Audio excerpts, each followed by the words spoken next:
Hello, I am Kristen, and welcome to my channel on healing my body and mind through nutrition and exercise. I did 100 days of carnivore. I went about 2 weeks trying to go more animal based and had to go back to carnivore. And then I dabbled in between a little bit of fruit here and there just to see how I feel. So recently, as you know, if you've been watching my videos, I went on a week-long vacation to the beach, and I wish I was there right now.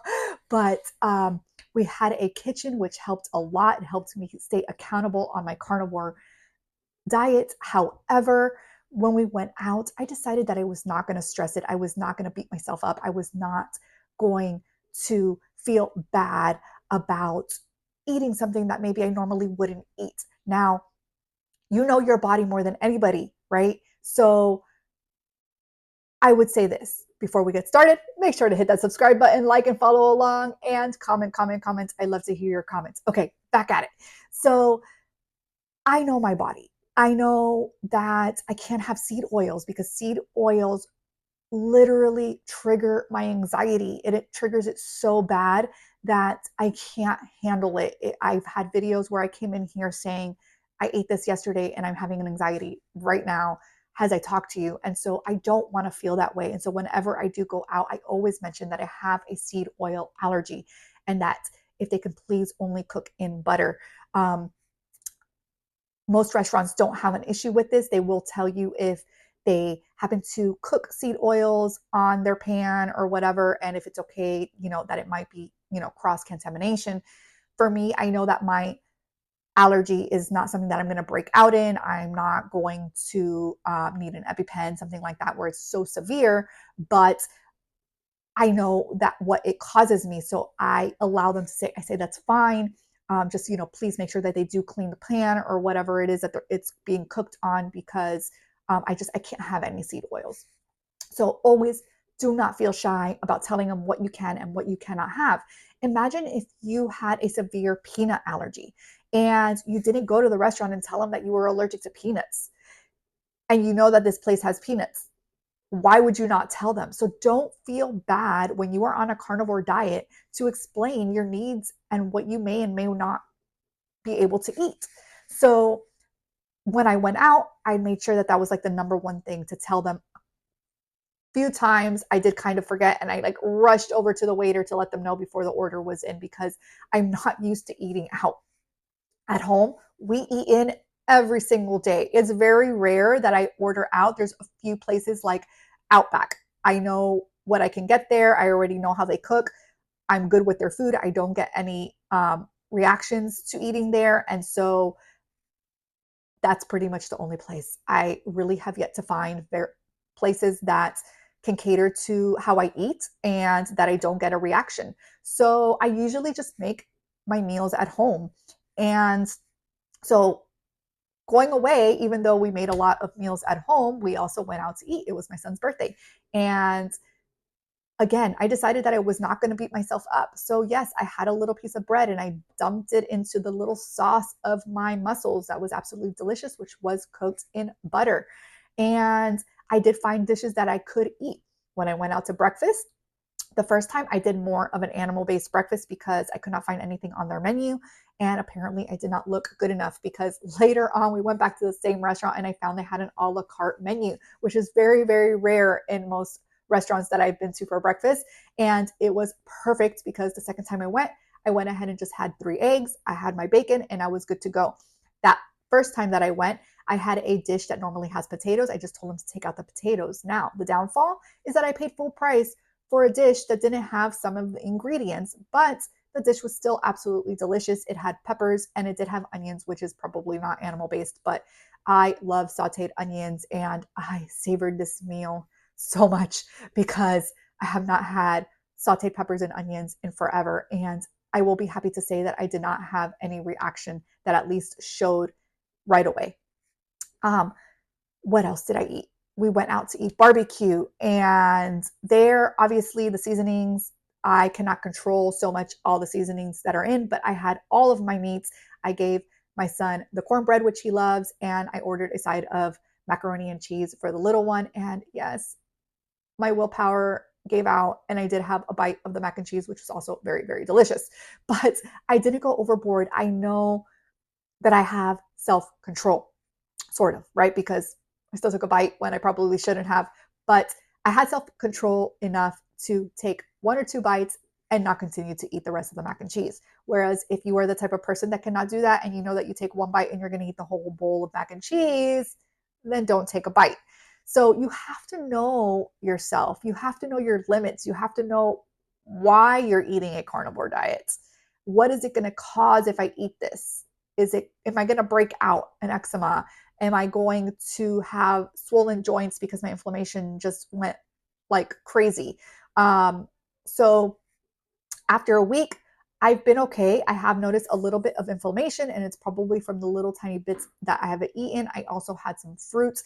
And as much as people say that they had to go from carnivore to more animal based because they needed the carbs from the fruits, I'm starting to see that that is not always the case, at least for me so far. When I eat too much fruit, I seem to get inflammation and I get the pain in my hands. So that is a no good thing for me, but I'm just kind of taking it day by day, seeing what I can and cannot do.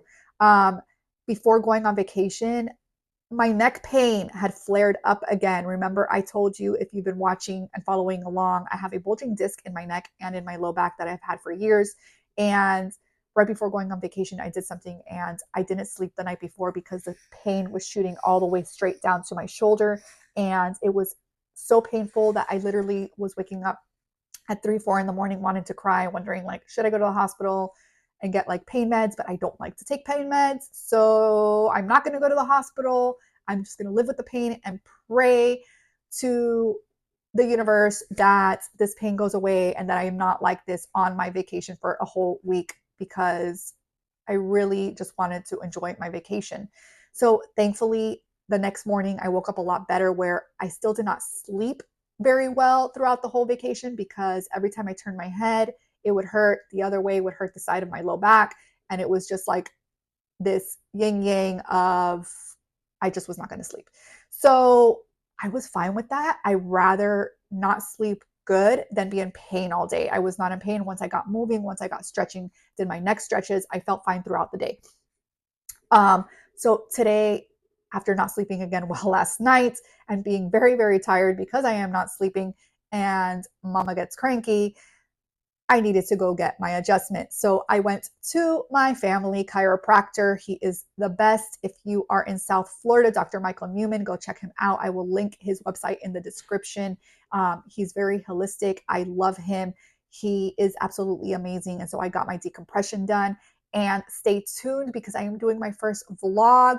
I kind of started it today on what my day is like throughout the day. And so I'm going to walk you through that from waking up in the morning to what I did. And it just so happens that I went and got my decompression done. So I show you a little snippet of that and the table that I go on and all of that. So I feel so much better. I was not able to do this like at all where I feel it pulling. I still feel it pulling very little here going down to my shoulder, but it is nowhere the amount of pain that I was in this past week and at night when I would try to move my neck around.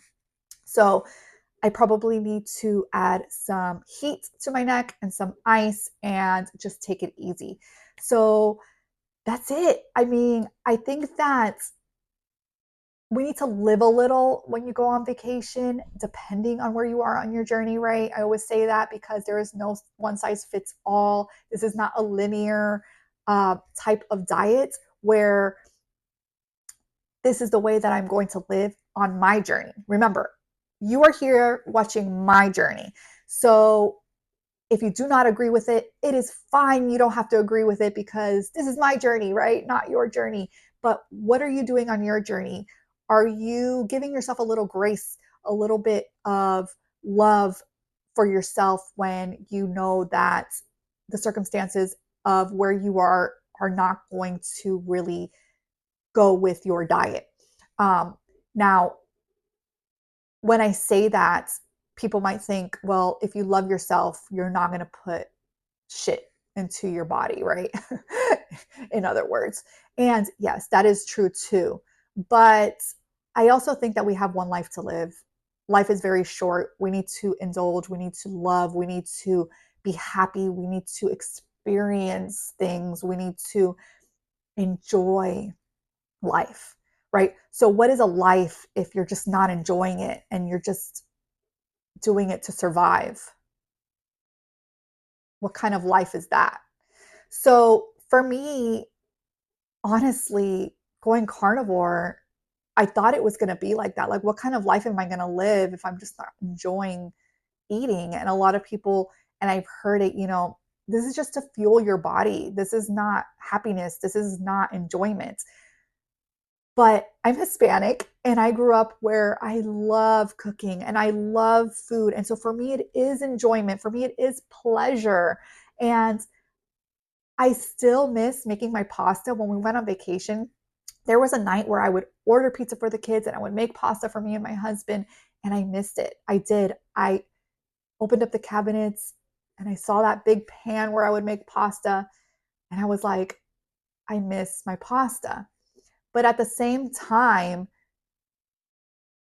it's strange because I don't miss it as much as I thought that I would, if that makes sense. And this year we were very lucky. We had right outside our doors, we had a barbecue. So we went and we got the charcoal and we got a lighter and we got everything we needed to do barbecue. So we did 2 barbecues, 2 different nights. And that was really awesome too, because I had already taken with us some meat so that I would save money and not have to buy it over there because I already had it here. So I took skirt steak, which is churrasco. I took hot dogs. I bought over there burgers. I had some Italian sausage and it was just really good. It was really nice to be able to barbecue and still stick to our carnivore diet. Breakfast was carnivore. Lunch was carnivore. And my kids kind of eat a more animal based diet, sometimes a little bit of rice and beans, which they love that I make. So I did make that for them. But overall, we did really well for our first vacation outing on carnivore. And I have to say that I'm going to give myself a pat on the back. And I'm just going to be happy with the way things went, even though they weren't 100% perfect. Because why? Because I'm not going to beat myself up. And you shouldn't either. So enjoy your vacation if you're going on vacation this summer or anytime throughout the year. And remember, just give yourself a little grace, love yourself, and tomorrow is always a brand new day. So I hope that you have a beautiful day, and I will see you again tomorrow.